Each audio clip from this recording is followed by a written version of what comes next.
Friends మీరు చూస్తున్నది దేవరకద్ర ఎద్దుల సంత. ఇష్టమైన ఎద్దులు ఉన్నాయి, చూద్దాం ఎట్లా. 150 అడిగిపోయారు ఎవరన్నా? ఎంత అడుగుతుండ్రు? 125 అడుగుతుండ్రు. నువ్వు ఇచ్చే రేట్ ఏముంది? 145 అయితే ఇస్తావు. గ్యారంటీ పనే. ఇంకా 6 వాళ్ళలో ఉన్నాయి. అదే 6 పనులట.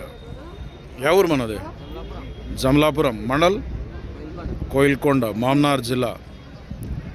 అయితే నువ్వు ఇచ్చే రేట్ ఎంత ఉంది? 140 మీద అయితే ఇస్తావు. ఏం పేరు? కృష్ణ. నెంబర్ చెప్పు. 81 కాదు, 8465039296. సేల్ కాకుండా ఈ జమలాపురం కృష్ణని కాంటాక్ట్ చేసి మాట్లాడతాం. కానీ గ్యారంటీ